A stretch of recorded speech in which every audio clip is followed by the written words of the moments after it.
Per a mi, allò més definitori d'aquell moment és que està configurant-se el que podríem anomenar la primera perifèria, és a dir, els barris sorgits a partir del fenomen de la immigració del camp a la ciutat i, en cert sentit, també l'inici d'una industrialització al País Valencià. Són barris creats de nova planta, encara que a partir, en molts casos, de xicotets nuclis històrics de l'Horta,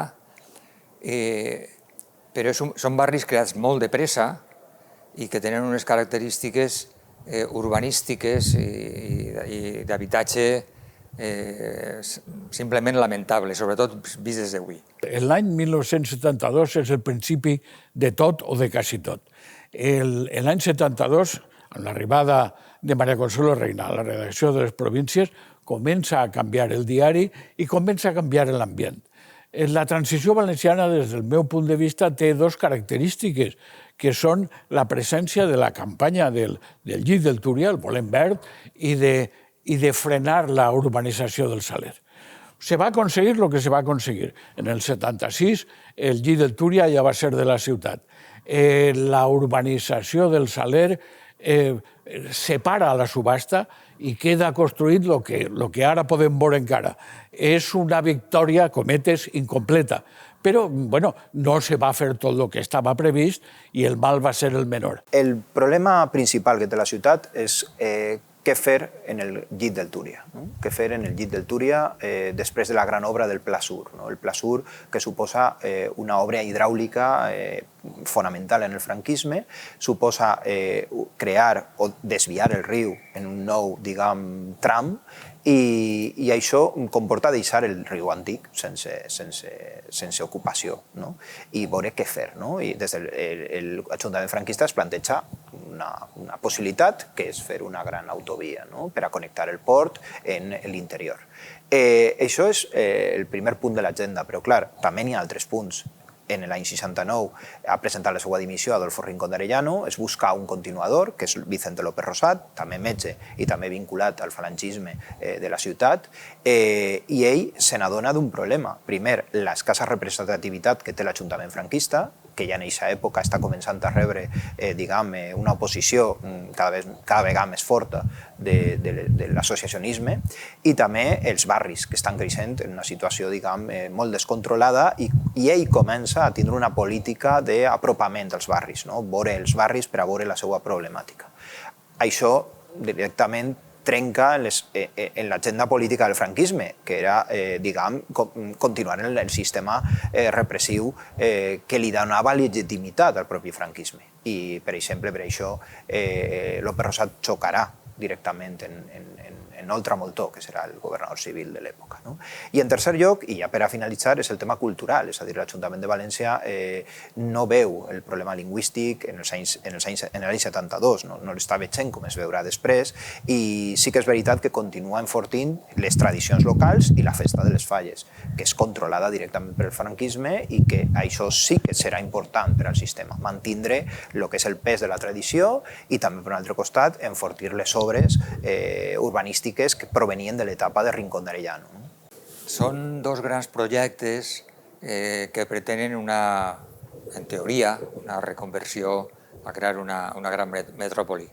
Un està provocat per una insatisfacció, diguem-ne, en la ciutat, la idea de que el turisme, que era el manar del futur, havia passat de llarg. En Benidorm hi ha un pla de 1954, crec que és. En tot el litoral mediterrani hi havia un procés d'urbanització, d'atracció turística, i aleshores en València es va crear un estat de dir, això no pot ser, i llancen la proposta, no llancen, sinó generen el projecte d'urbanitzar tota la devesa del Saler, tota.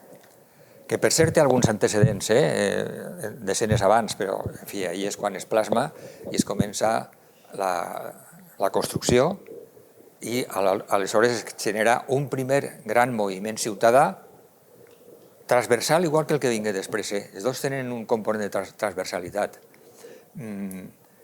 A partir també d'algunes coordinacions en la clandestinitat, però també al mateix temps un moviment ciutadà ha d'eixir a l'exterior i per tant ha de tindre d'alguna manera o portant veus i és un poc el que va passar ja en el propi Saler quan per una banda el més important, diguem-ne, el que més va transcendir una famosa exposició en el Col·legi d'Arquitectes en 1974 d'oposició a una exposició d'una rectificació del pla que havia fet l'Ajuntament. Es va presentar l'exposició del Col·legi d'Arquitectes com una espècie de contraexposició a l'oficial. De fet, va acabar tenint més visitants que l'altra. El propi alcalde franquista es va veure obligat a anar al col·legi, a contemplar-la, i per altra banda s'arrepleguen signatures, s'arriben a més de 15.000 signatures, que ara mateix això seria una xifra que no té ninguna particularitat, això és facilíssim recopilar milions de signatures, però 15.000 signatures en aquell moment de franquisme, és a dir, de provisió de tot tipus de llibertats, va ser una cosa insòlita, inèdita. I per altra banda, hi ha també una participació activa per part del diari de les províncies, i tot plegat. Això va ser el moviment ciutadà, és a dir, tingué un ressò, canviar l'opinió pública, és a dir, de pensar que el Saler era el gran futur, quan es començaren a veure les conseqüències d'aquest projecte, per exemple, l'eliminació de la pineda del Saler, dels pinar, els pins es tallaven, desapareixien les mallades de tots els ecosistemes propis del Saler. I aquest canvi va acabar produint, precisament per el treball que fa aquest moviment ciutadà, en un canvi d'opinió. I, de fet, després vindria el primer Ajuntament Democràtic que resoldria aquest problema. I en el tema de l'altre gran moviment ciutadà és el de l'oposició al llit d'autopistes. El projecte de generació d'aquestes autopistes té relació precisament en el desviament del riu.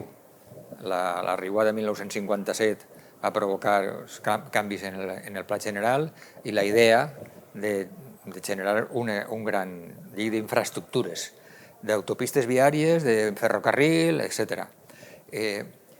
Curiosament, aquest tema, que aparentment enllaçava en la modernitat del moment, els vehicles privats, el futur és l'automòbil, que modifica substancialment l'urbanisme de tantíssimes ciutats del planeta, inclosa la nostra, això no va tindre un gran predicament entre la gent, no va caure igual que el que explica del Saler, i això va poder generar, a continuació del moviment del Saler, ja a partir de 1976, bàsicament, un moviment d'oposició que ja té dos protagonistes organitzats.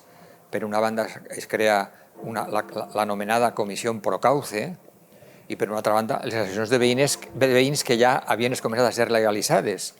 Diguem-ne, i aquesta conjunció d'aixòs dos factors, i també, de nou, que un periòdic com Les Províncies recolzara aquesta iniciativa ciutadana, va fer possible un moviment molt clar, molt ample. Jo crec que hi ha una participació considerable de l'opinió pública contrària. De fet, ja l'Ajuntament franquista d'aquest moment no és que està en contra, el que fa és tratar d'evitar que avancen aquestes idees. Està completament a la defensiva, és normal, no? I de fet el problema no es resol fins que no ve aquest també primer Ajuntament Democràtic, no? És quan definitivament es canvien els plans, es generen nous projectes urbanístics. Pues tenim que recordar que els anys 60 són anys de treball i de desenvolupament duríssim per a tots. Se treballa moltíssim i València recebeix una extraordinària emigració procedent de Castella, procedent de la Manxa, procedent d'Andalusia. Quasi tant com a Barcelona. I canvia la cultura i canvia sobretot l'urbanisme. Hi ha que fer cases per a tots. I se fa d'una manera brutal construint en la ciutat i en els pobles del cinturó roig, que se va dir després, no? El cinturó de tots els pobles al voltant. Aquest urbanisme és una locura. Aquest urbanisme del 60 fa que isquen les cases enmig de l'horta i no hi ha ni voreres ni llum. Això té que fer-se la digestió en els 70.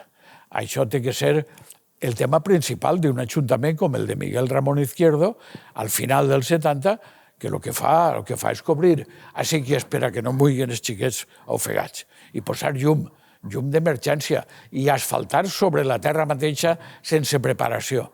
És una ciutat que té que fer una digestió d'un creixement brutal. Això és la característica dels anys 70 en els que apareixen les organitzacions de veïns que denuncien tot això i que demanen mesures contra la contaminació, el canvi fondo del Grau, la vorera del riu, tot això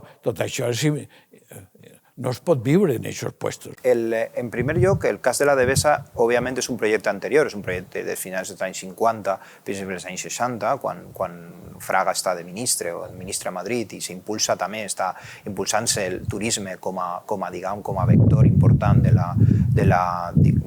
la ciutat. És evident que el projecte té alguns canvis del primer projecte que es publica al finals dels anys 50, principis dels anys 60, als anys 70, canvis especialment que tenen a veure amb un intent d'anar limitant la construcció, però és veritat que no serà fins el primer ajuntament democràtic quan s'aturarà la subhasta de parcel·les. És a dir, realment per a l'Ajuntament franquista està veient una oportunitat econòmica i també de legitimitat política, no ho oblidem, perquè se vincula al progrés, a la idea de progrés, a la idea de que el turisme és progrés, està també molt vinculat a la idea de 25 anys de pau, és a dir, la idea de que el turisme portarà progrés i, per tant, portarà a una pau, una estabilitat social, però també és veritat que les vendes, això caldria estudiar-lo millor en més profunditat, les vendes d'apartaments o les vendes possiblement s'aturen en els anys 70 arrel de la crisi econòmica.